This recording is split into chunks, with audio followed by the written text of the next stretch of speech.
मोहब्बतों में जहाँ मसलहत मिलाई गई, वहीं से बस ये समझिए कि हम नवाई गई। और न खिड़कियाँ ही खुली और न जा सकी आवाज़, न खिड़कियाँ ही खुली, न खिड़कियाँ ही खुली और न जा सकी आवाज़। दिलों के बीच में दीवार यूं उठाई गई। क्या बात। पहली गज़ल शायद 6th 7th में 8th में कही अच्छा। थी। हाँ, और एक नज़्म भी कही थी उसी ज़माने में कि घर का माहौल ऐसा था कि मेरे फादर को शायरी बहुत पसंद थी और उनके बहुत से दोस्त शायर थे, जिसमें वसीम बरेलवी साहब थे, राहत इंदौरी साहब आया करते थे हमारे घर पे। तो वो एक माहौल था जहाँ वो लोग आते थे तो एक ऐसे ही चलिए कुछ सुनाएं। मैं जो कुछ भी कहती रही मैंने सिर्फ अपने दोस्तों तक महदूद रखा और मेरी दोस्तें मुझसे कहती थी कि हिना आएंगी और अपनी शायरी की डायरी लेकर आएंगी। पहली गज़ल शायद 6th 7th में 8th में कही थी। हाँ, और एक नज़्म भी कही थी उसी ज़माने में।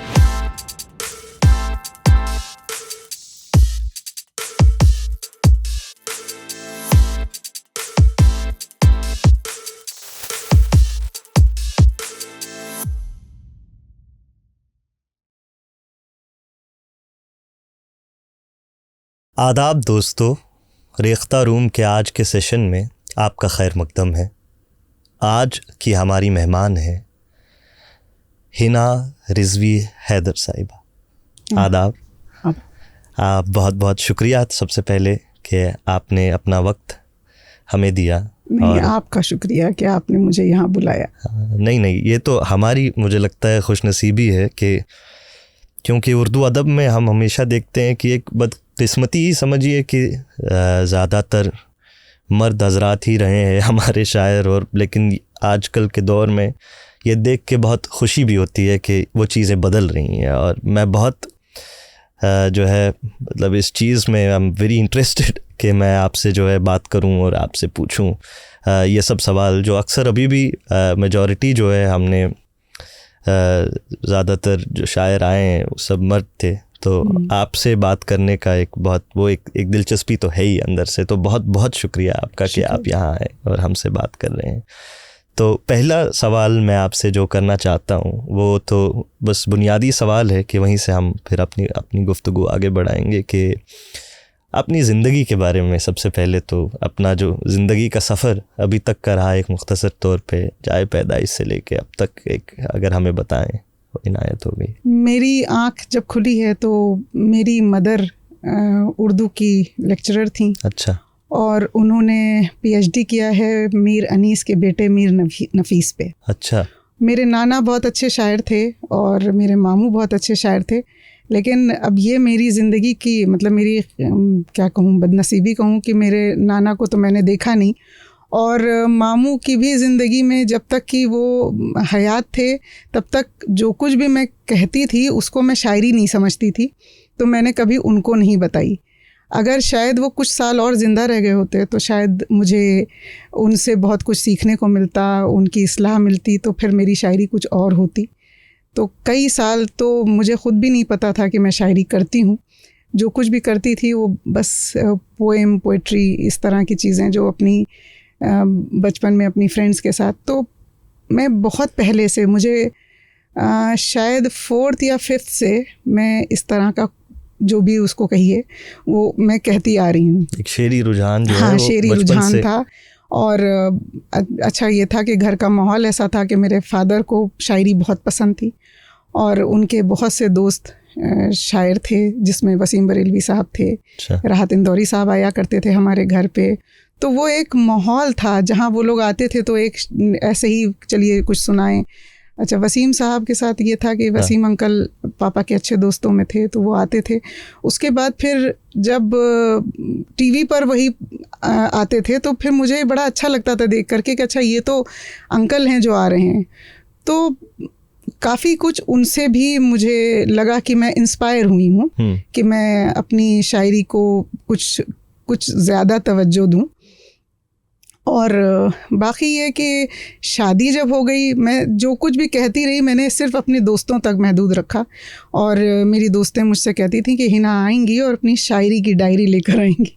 तो वो मेरी जो शायरी की डायरी थी तो वो मेरे साथ रहती थी। इत्तेफाक है या हुस्न इत्तेफाक है कि जब शादी हुई और शादी बहुत जल्दी हम लोगों की हो गई थी। तो मेरे ख्याल में मैं बस BA 1 में थी जब मेरी शादी हो गई। तो मेरे शौहर के पास भी एक डायरी थी, वो भी शायरी करते थे। अरे क्या बात।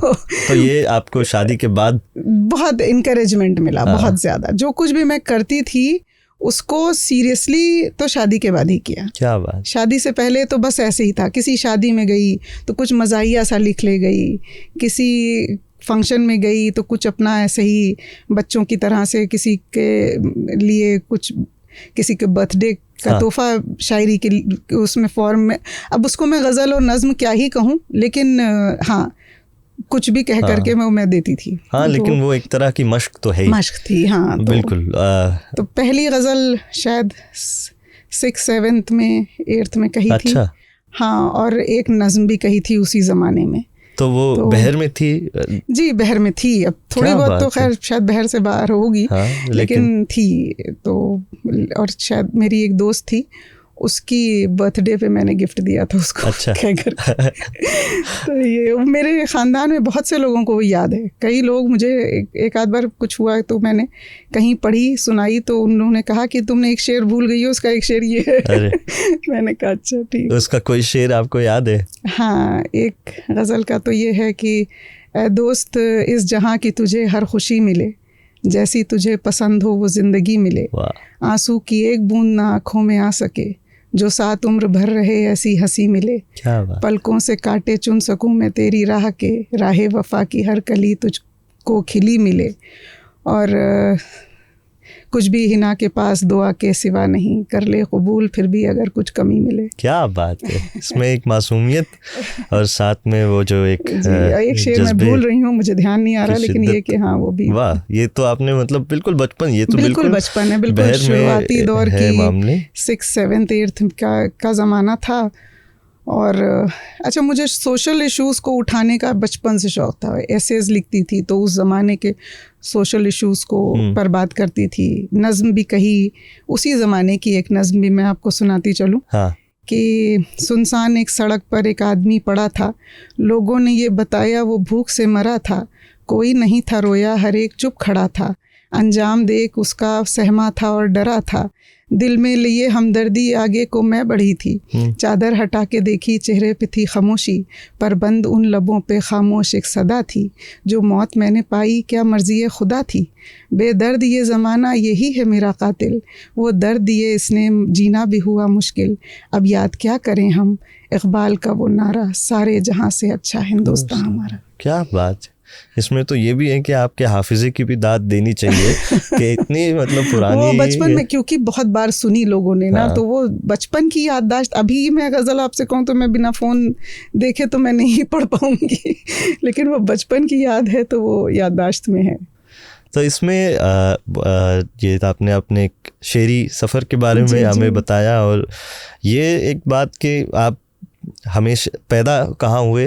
मैं लखनऊ में। तो ये सब माहौल तो लखनऊ तो वैसे ही वहाँ जी, और घर का माहौल आप मैं बता ही चुकी कि शायरी की तरफ बहुत माइल था, और मम्मी को भी शायरी का बहुत ज़्यादा मतलब वो ज़ौक़ शायरी रखती थी, शायरी नहीं करती थी लेकिन ज़ौक़ शायरी थी। और मेरे मामू जो बहुत मुश्किल शायरी करते थे, जो उस वक्त मेरी आधे से ज़्यादा समझ में नहीं आती थी, क्योंकि वो उसमें काफ़ी पर्शियन उसमें करते थे शायरी।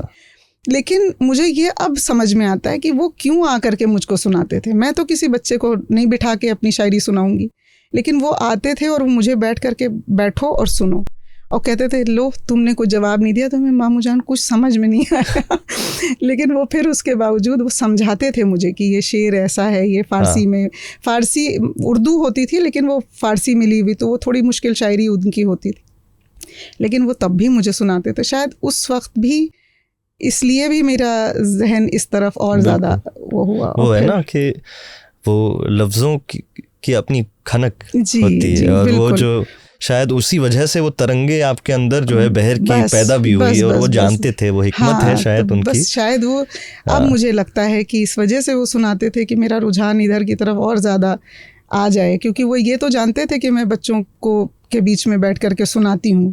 तो शायद इसलिए वो एक गैर इरादी तौर पे करना चाह रहे थे। बिल्कुल। तो उसमें बाकी जो आपकी तालीम, जो दर्स व तदरीस का जो मामला था, उसमें आपने नहीं, उसमें उर्दू कहीं नहीं थी। तो स्कूल में तो बिल्कुल भी नहीं थी, घर में ही जो कुछ थी। और इसका भी सिलसिला उर्दू का जो मैं बताऊं कि हमारे यहाँ तो वो उस्तानी जी आती थी, तो वो उर्दू पढ़ाना, कुरान पढ़ाना, वो तो नॉर्मल सी एक चीज़ होती है। लेकिन मुझे किताबों का बहुत शौक़ था, और वो ज़माना जिस ज़माने में मैं बड़ी हो रही थी, टीवी तो बस थोड़ी देर का होता था। और मैं ये आज भी कहूँगी कि मैं संजीदा शायरी की तरफ, संजीदा कुतुब की तरफ कभी माइल नहीं रहा मेरा जहन। मुझे फिक्शन तब भी पसंद था, आज भी पसंद है। तो वो मेरे भाई हैं, मुझे ले गए थे अपने घर कुछ दिनों के लिए, मेरी खाला के घर में, अपने खालाजाद भाई मेरे। तो मैंने जब उनसे कहा कि मुझे यहाँ मैं बहुत बोर हो रही हूँ, मुझे नॉवेल्स या कॉमिक्स ला के दे दीजिए, तो उन्होंने इब्ने सफ़ी की पूरी उनकी किताबों की एक अलमारी थी, उन्होंने खोल दी कि इसको पढ़ो। और मैंने कहा कि मुझे तो उर्दू इतनी ऐसे आती है कि मैं आपको सुबह से सुनाऊंगी, शाम तक एक पेज पढ़ूंगी। लेकिन उन्होंने कहा कि नहीं, मैं जा रहा हूँ ऑफिस, उसके बाद लौट के आऊँगा, तो वो पूरे पेज का मुझे बताना कि तुमने क्या पढ़ा। और धीरे धीरे उनके यहाँ मैं शायद 15 से 20 दिन रही थी, और फिर मेरा ये हो गया कि मुझे इब्ने सफ़ी इतने पसंद आने लगे कि फिर मैंने कई किताबें उनकी पढ़ डाली 20 दिन में, और फिर मैं उनके पास से लेकर आई, फिर मैंने उनका पूरा जो कुछ भी उनके पास था वो सब पढ़ लिया। तो उससे फिर मुझे उर्दू की नॉवेल्स की तरफ रुझान आया। हाँ, उनके यहाँ तो वो ग्रिपिंग किताबें हैं पूरी, वो तो है ही। इसी सिलसिले में चूँकि आपने कहा कि आप फिक्शन पढ़ती हैं, और मैं ये सवाल पूछता रहता हूँ सबसे कि वही शेर व शायरी के अलावा, अब आपने फिक्शन भी कहा, एक बात रही, लेकिन और भी कुछ जो है, कोई और आर्ट फॉर्म, चाहे मूवीज़ हो, चाहे और कुछ, या किसी और ज़बान में शायरी, या किसी और ज़बान में फ़िक्शन, ये सब, इसके अलावा शेर व शायरी के अलावा आप क्या किन चीज़ों में दिलचस्पी रखते हैं? शायरी के अलावा मैं कोशिश तो मैं बहुत करती हूँ, हर चीज़ को जो मुझे ये लगता है कि मुझे नहीं आ पाएगी तो मैं उसको सीखने की कोशिश करती हूँ। अभी कोविड के दौरान मैंने पहली बार पेंट और ब्रश हाथ में लिया। अच्छा। और मैंने उसके बाद सीखा, और मैंने कई पेंटिंग्स बना डाली, और कई लोग मुझसे कहें कि ये आप जो लिख रही हैं, मैंने ऐसे फेसबुक पर डाल दिया कि मैंने फ़र्स्ट टाइम लाइफ में पेंट और ब्रश से काम लिया है, और ये मेरी पेंटिंग्स हैं। तो एक साहब ने तो मुझे बाकायदा उस पर मतलब कहा कि आप झूठ क्यों बोल रही हैं, ये आपके जो स्ट्रोक्स हैं ये बता ही नहीं रहे हैं कि आप पहली बार कर रही हैं। मैंने कहा मैं लिटरली कह रही हूँ, मैंने सचमुच पहली बार कोशिश की है। और मैंने मतलब वो सही बात है कि मैंने मैं यूट्यूब पे उसके बहुत सी चीज़ें सीखी। ऐसा नहीं है कि मतलब मैंने बिना सीखे वो उठाया था, लेकिन मैंने उसको पूरा प्रॉपर सीखा कि कौन सा स्ट्रोक कैसे होता है, क्या होता है, तो मैंने ट्राई किया। तो वो मैं अभी भी कभी कभी पेंटिंग करती हूँ। अच्छा, मैं अब मेरे एक मामू आर्टिस्ट भी थे, तो इस वजह से शायद वो थोड़ा सा आ गया। आपका तो माहौल ही इस तरह का, जैसे आप बता रहे हैं, तो एक खुशनसीबी भी मैं कहूँगा उसमें है कि, और ख़ास तौर से अगर किसी शायर या शायरा के जो शरीके हयात, शरीके ज़िंदगी, अगर कोई इस तरफ होता है उनका जहन या रुझान, तो वो बहुत बड़ी खुशनसीबी होती है। बिल्कुल। क्योंकि फिर उससे अगर आप जो हैं, अगर आपके शौहर या आपकी मतलब बीवी साथ नहीं दे रही हैं, तो फिर वो टैलेंट कहीं ना कहीं वो छुप जाता है। और मेरे साथ ये हुआ कि मेरी शायरी को बहुत ज़्यादा मेरे शौहर ने इनकरेज किया। आज जो कुछ हूँ मैं उनकी वजह से। ये तो वो टचवुड वाली बात हो गई। टचवुड, बिल्कुल। कि मतलब बहुत रेयरली ऐसे मैं सुनता हूँ, और बहुत अच्छा लगा कि आप इस तरह से जो आपको माहौल मिला और वो इनकरेजमेंट भी मिली शायरी की। और इसमें ये सवाल जो मेरे जहन में आता है, जो मैं आपसे पूछना चाहता हूँ कि आपने जाहिर सी बात है कि शेर पढ़े, और चाहे गालिब हो, चाहे मीर हो, चाहे हमारे क्लासिकी शोरा हो, तो उसमें महलक्का बाई चंदा हमारी पहले एक शायरा रही हैं, पर ज़्यादा फिर परवीन शाकिर आती हैं, तो एक खला तो है। तो जब आप ये सब लोगों की शायरी पढ़ते थे, तो क्या आपको ऐसा महसूस हुआ कि कुछ ऐसे जज्बे हैं जो उर्दू शायरी में जिनकी अक्कासी नहीं हुई है, मतलब बहैसियत मतलब फीमेल पोएट, और उस तरह से कि क्योंकि सब मर्द हैं जो शेर कह रहे हैं, तो आपको ऐसा महसूस हुआ कि कुछ कमी है शायरी में? ये तो मैं नहीं कहूँगी कि कुछ कमी है, क्योंकि हम लोगों के साथ क्या हुआ, जो शायरात के साथ, कि अभी भी हिंदुस्तान में बहुत सी शायरात ऐसी हैं जो बेपनाह अच्छी शायरी कर रही हैं, लेकिन उनको घर का माहौल और उनके शौहरों की तरफ से या उनके जो भी उनके सरपरस्त हैं उनकी तरफ से उनको इजाज़त नहीं है कि वो बाहर आ सकें। बिल्कुल। और उनकी शायरी उनके ही घर में बस उन तक महदूद या उनसे 2-4 लोगों से। मैं कई ऐसी शायरात को जानती हूँ जो पब्लिक में नहीं आई हैं लेकिन बेपनाह शायर हैं। हमें तो काम करना चाहिए इस पे बिल्कुल। बाकायदा। मैं आपको अगर आप कहेंगे तो मैं जो हूँ उनके नाम भी आपको दूंगी जो घर में बैठी हैं और गज़ब की शायरात। बिल्कुल, ये एक बहुत बहुत अहम काम है और इसकी तरफ रुझान जाना चाहिए, रेख्ता का भी और रेख्ता से परे सब लोगों का। हम लोगों को तो मैं तो अपने को बहुत खुशकिस्मत समझती हूँ कि उस माहौल में, उस ज़माने के उसमें जहाँ पर लोगों को पूरी कोशिश थी कि नहीं ये बाहर नहीं जा सकती, ये स्टेज पे नहीं जा सकती, उनमें हम लोगों को मौका मिला कि इजाज़त मिली या ये कहिए कि इनकरेजमेंट मिला तो हम लोग आ गए।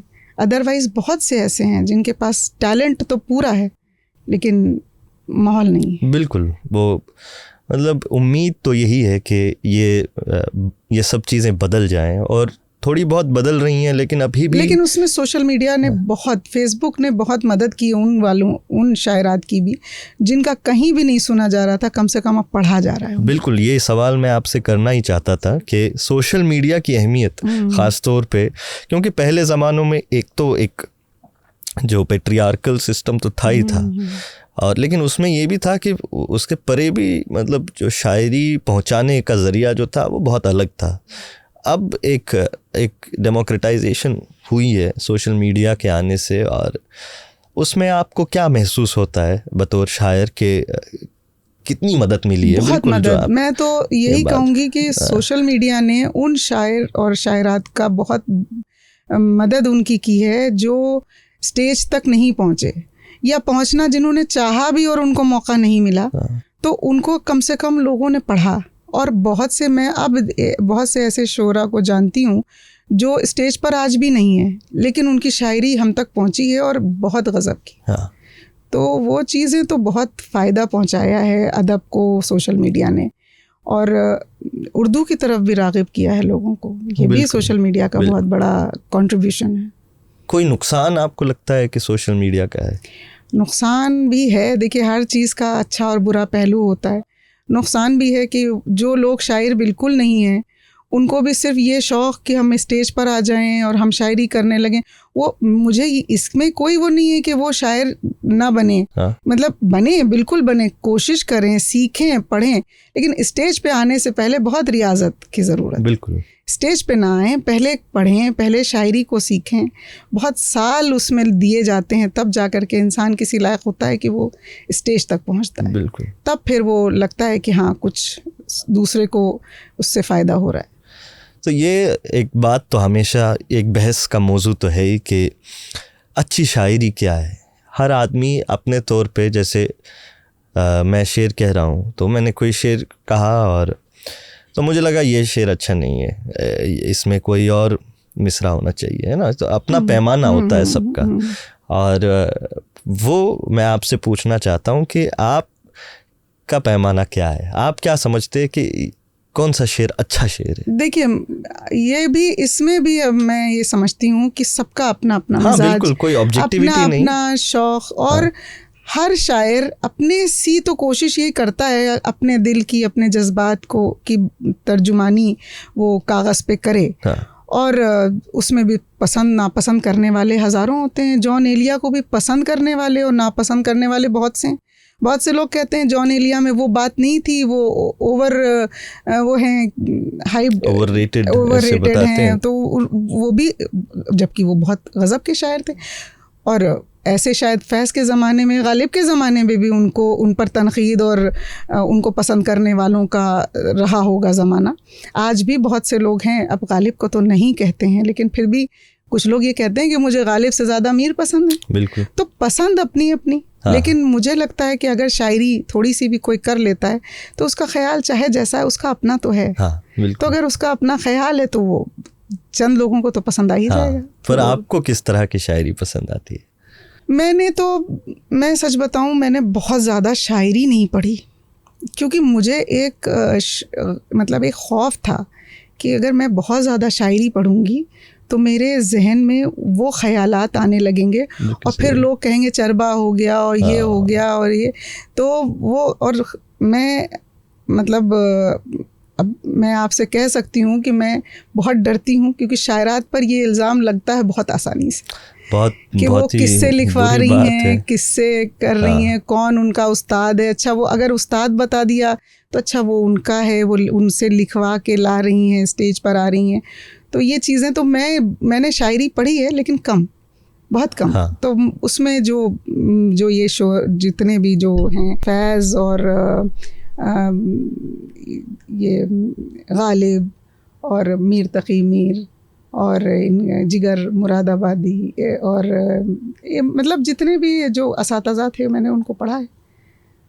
बहुत ज़्यादा मैंने नहीं डीप में नहीं पढ़ा है, लेकिन पढ़ा है, अभी भी मैं पढ़ती हूँ, कभी कभी दिल चाहता है और उससे मेरे जहन को शायरी की तरफ राग़िब हो जाती हूँ, माइल हो जाता है। ये बहुत दिलचस्प बात आपने की कि दूसरे शायरों को पढ़ने से जो है एक ये तो होता है कि, और फिर आपने जो अपना डर बताया जो बहुत ही मतलब बदकिस्मती से है हमारे समाज में, वैसा होना नहीं चाहिए। और दिलचस्प बात है कि दूसरे शायर को पढ़ना और ऐसे शायर जो कि मतलब गालिब हैं पूरी शेरी अदब पे। देखिए जितना भी शायरी क्या है, एहसासात ही तो शायरी है, खुशी गम आंसू और हिज्र विसाल जुदाई, यही तो जो मौजू हैं, यही तो है शायरी।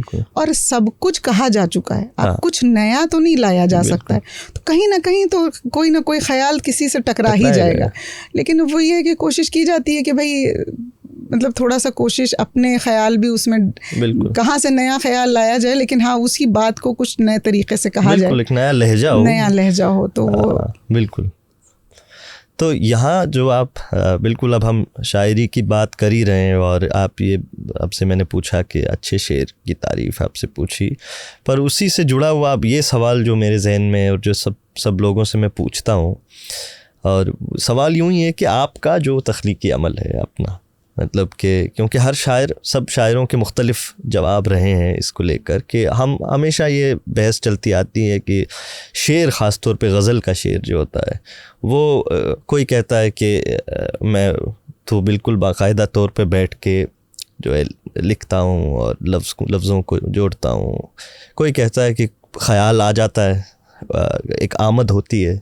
तो इस तरह की चीज़ें चलती रहती हैं। पर मैं आपसे जानना चाहता हूँ कि आपका तख्लीकी अमल जो है, वो जो क्रिएटिव प्रोसेस है वो किस तरह का है, अगर आप उसकी वजाहत करें थोड़ी सी। शायरी कोशिश से नहीं करती, हाँ कर लेती हूँ। कुछ लोग अगर जैसे कभी कोई मिसरे तरह दे दी, ज़बरदस्ती की है तो फिर ठीक है कह लिया, हाँ। और अल्लाह का करम है कह लेती हूँ, जल्दी ही कह लेती हूँ। लेकिन मैं अपने लिए जब शायरी करती हूँ तो जब तक मेरा जहन उस तरफ नहीं आता है मैं नहीं करती। और अगर आ गया तो फिर कोई चीज़ टीवी भी देख रही हूँ तो मेरे पीछे बैक ऑफ द माइंड शायरी, मतलब वो शेर चलता रहता है। और जब मेरे पास एक शेर कोई अच्छा सा आ जाता है तो फिर जाहिर है कि आमद का, देखिए पूरी गज़ल आमद की नहीं होती है, एक ही दो शेर होते हैं जो आमद के होते हैं, फिर आपको बने बनाए मिसरे मिलते चले जाते हैं, वो इत्तेफाक होता है कभी कभी। फिर या कभी कभी आपको उस पर फनकारी भी करना पड़ती है, उसको जोड़ तोड़ उसकी लगाना पड़ती है। लेकिन जब तक कि 2-3 शेर ख़ुद से नहीं हो जाते हैं मैं पूरी कोशिश करती हूँ मैं गज़ल ना कहूँ। जब उसमें मज़ा ज़्यादा है जब ख़ुद से होती है, और जो वो कोशिश की जाती है उसमें वो बात नहीं होती, वो मज़ा नहीं आता। हाँ, इसमें ये होने का जो अमल है इसमें कोई ख़ास तरह का माहौल नहीं उसका कुछ नहीं, वो कहीं भी, वो मैं टीवी देख रही होती हूँ। एक दिन मेरे साथ एक मेरी कोलीग की बेटी आई हुई थी, मेरे हस्बैंड के कोलीग की, तो वो घर में थी और उसके बाद फिर हम लोग उसके साथ टीवी देख रहे थे। फिर जब शाम को मेरे हस्बैंड आए, वो मेरे सबसे बड़े मतलब वो हैं कि मैं जो हूँ सबसे पहले उन्हीं को सुनाती हूँ। अगर वो हाँ और ना करते हैं तभी मुझे लगता है सेटिस्फेक्शन मिलता है कि हाँ ये ठीक है या ये नहीं ठीक है, तो मुझे इसमें काम करना है। तो फिर मैंने शाम को उनसे कहा कि आज 3 गज़लें हो गई। अच्छा। तो वो मेरा मुंह देख रही है, कह रही है कि ये 3 गज़लें कैसे कहीं आपने, कब कहीं? आप तो मेरे साथ पिक्चर देख रही थी। तो मैंने कहा कि वो पिक्चर आगे चल रही होती है, हाँ, मतलब वो जो शेर पीछे चल रहे होते हैं वो जब पूरे हो जाते हैं तो मैं लिख लेती हूँ। बैठ के कलम कागज़ लेके नहीं बैठती हूँ। जब वो पूरी गज़ल अपने आप हो जाती है फिर मैं एक बार में उसको टाइप कर लेती हूँ पूरा। तो एक आखिरी सवाल इसी से जुड़ा हुआ, तो गज़लों के अलावा आपने कहा कि नज़में भी आप कहती हैं, तो ये जो अमल गज़लों के साथ होता है क्या नज़मों के साथ भी ऐसा होता है? नहीं, नज़्म तो खुद से आती है पूरी। अच्छा। वो मतलब नज़्म तो मैं ऐसे नहीं कहती कोशिश के साथ। कुछ एक आध कही है मैंने कोशिश के साथ कही है कि किसी ने मुझसे कह दिया कि आप इस टॉपिक पर, अभी मेरी एक आम बहुत ज़्यादा चल रही थी तो वो मैंने एक मेरी बहुत ही अच्छी जानने वाली हैं, उन्होंने कहा कि आम के बाग में एक नशिस्त हो रही है तो तुम आ जाओ। तो मेरे जहन में आया कि जब आम के बाग में हो रही है और वो मलियाबाद के आम के बाग में हो रही है तो फिर आम पर ही कुछ कहा जाए। तो मैंने फिर वो आम पर एक नज़म कही। तो वो तो मैंने मेरी इख्तियारी वो थी कि मैं जो हूँ इसको मैं कहूँ। अदरवाइज़ मैं जो नज़में कहती हूँ वो ख़ुद से मेरे जहन में ख़्याल आता है, जब तक नहीं आता मैं नज़में नहीं कहती। अच्छा। गज़लें कह लेती हूँ, कोशिश करती हूँ तो गज़लें हो जाती हैं, लेकिन नज़में ख़ुद से होती हैं तभी होती हैं। क्या बात है, बहुत बहुत शुक्रिया आपका, बहुत ही अच्छा लगा आपसे बात करके। बहुत अच्छा लगा आपसे बात। और वो ये वक्त की कमी है, नहीं तो मैं चाहता था कि और बात करूँ आपसे, शायद इससे परे भी कभी मिलते हैं मैं आपसे ज़रूर बात करना चाहूँगा और आपसे शायरी को लेकर और सब चीज़ों को लेकर ज़रूर कुछ सीखना भी चाहूँगा। तो ये मुझे तो बहुत बहुत अच्छा लगा आपसे बात करके। और अब बहुत शुक्रिया, मुझे भी बहुत अच्छा लगा और मैं नहीं समझ रही थी कि मैं इतनी कंफर्टेबली आपको जवाब दे पाऊँगी, लेकिन आपने मुझे इतना कंफर्ट दिया कि मैं दे पाई, तो इसका बहुत शुक्रिया। ज़रा नवाजी। अब ये है कि हम अब अपने अगले सेक्शन की तरफ जाते हैं जो कि रैपिड फायर राउंड है। तो मैं उसके रूल्स आपको अभी बताता हूँ, तो उस हिसाब से फिर आगे बढ़ेंगे। उसके बाद हमारा आखिरी जो सेक्शन है उसमें हम आपसे गुजारिश करेंगे कि एक गज़ल अपनी अता करें। तो ये हमारा जो है रैपिड फायर राउंड है और इसमें हम जो पहला सेक्शन है उसमें मैं कुछ शायरों का नाम लूँगा और आप के जहन में जो पहला लफ्ज़ आता है वो आप बताएंगे, ठीक है? तो शुरू करें। जी जी। अहमद फराज, मोहब्बत। किश्वर नाहिद, जिंदगी। ज़हरा निगाह, फ़लसफ़ा। जॉन एलिया, गज़ब की शायरी। नून मीम राशिद, उस्ताद शायर। परवीन शाकिर, शायरात की क्या कहूँ, जिनके ऊपर जिनकी शायरी ने शायरात को आगे रास्ता दिया, मशलेरा। फैज़ अहमद फैज़, सबके पसंदीदा। मोमिन खान मोमिन, उस्ताद शुरा। दाग दहलवी, पसंदीदा। मीर तकी मीर। शायरी के जो दो बड़े नाम हैं उनमें एक गालिब एक मीर, तो फिर गालिब के बाद कोई नहीं। गालिब तो फिर गालिब असदुल्ला खान गालिब। क्या बात है। अब अगले सेक्शन की तरफ मैं बढ़ता हूँ और इसमें बस ये है कि अभी इस वक्त आपका मतलब जो भी शेर अपना आपके जहन में आता है फिलफोर, वो बताइए कोई अपना। लोग जलते जंगलों की लकड़ियाँ चुन ले गए, लोग जलते जंगलों की लकड़ियाँ चुन ले गए, हम नज़र में सब्ज़ यादों का धुआं ले जाएंगे। क्या बात है, वाह वाह वाह वाह। तो अगर आपको गए ज़मानों, आज का ज़माना छोड़ के गए ज़मानों में किसी शायर से बात करने का मौका मिले और उन्हें एक सलाह देनी हो, तो वो कौन से शायर होंगे और आप क्या सलाह देना चाहेंगे उन्हें? मैं अपने को इस काबिल तो नहीं समझती कि मैं उस्ताद शायरों को कुछ सलाह दे सकूं, लेकिन मेरा दिल है, मैं मीर अनीस को अपना रूहानी उस्ताद कहती हूँ। तो मेरा एक मतलब एक वजह से होता ना हाइपोथेटिकल सिचुएशन में आप कहिए कि वो आ जाएं, तो मैं बस उनकी अक़ीदतमंदों में अपने को शुमार करना चाहूँगी। और मैं उनकी शायरी मैं सबसे कहती भी हूँ कि अगर किसी ने मीर अनीस को पढ़ लिया है तो वो शायरी की तरफ माइल ज़रूर हो सकता है, वो शायर बना सकते हैं, क्योंकि उनकी शायरी में वो बात है, बिल्कुल वो आसानी है कि वो लोगों को अपनी तरफ राग़िब करती है। हम कहते ही हैं कि अगर आपको ज़बान सीखनी है तो मीर अनीस को। और हम लोगों की खुशकिस्मती है कि मेरा बचपन जो शुरुआत हुई है वो मीर अनीस को सुनते हुए हुई है, तो इस वजह से मैं उनको अपनी ज़िंदगी में अपना रूहानी उस्ताद समझती भी हूँ और चाहूँगी भी कि ऐसा कभी होता, अगर शायद होता कभी कोई उसमें, तो उनसे ही कुछ सीखने का मौका मिलता तो मैं अपने को खुश नसीब समझती। अच्छा, ये सवाल है कि वही अगर गुज़रे ज़मानों के सब शायर जो भी अभी तक रहे हैं शायर, वो आपके हम असर होते और सब आपके हम असर है, सब शायर जो अभी तक गुज़रे हैं, तो उनमें से आपको क्या लगता है किन के साथ आपकी दोस्ती रहती और किन के साथ दुश्मनी रहती? दुश्मनी तो शायद मेरी आज भी किसी से नहीं है, तो मैं तो उस वक्त भी क्या ही करती, दुश्मनी नहीं, हाँ दोस्ती भी नहीं कह सकती, क्योंकि मैं अभी अपने को तालिब इल्म ही समझती हूँ शायरी का। हाँ। तो वो मैं उनसे सीखने की कोशिश ज़रूर करती हूँ, अपना उस्ताद उनको समझती और उस अपने को खुश नसीब समझती कि उनसे कुछ सीखने का मौका मिले। तो दोस्ती तो बहुत ही मतलब उनके लिए मैं अपने दोस्ती लफ्ज़ में अपने लिए इस काबिल मैं नहीं अपने को समझती कि मैं उनकी दोस्त बन जाऊँ। हाँ, उनकी अक़ीदतमंद, उनका उनसे कुछ सीखने के, उनकी शागिर्दी में आना तो मेरी खुशनसीबी होती। अब आखिरी इसका जो सेक्शन है वहाँ की तरफ हम बढ़ते हैं और उसमें उसका हमने नाम रखा है ये या वो। तो दो शायरों का मैं नाम लूँगा और उसमें आप एक चुनेंगे, ठीक है? तो ज़हरा निगाह या फ़हमीदा रियाज़?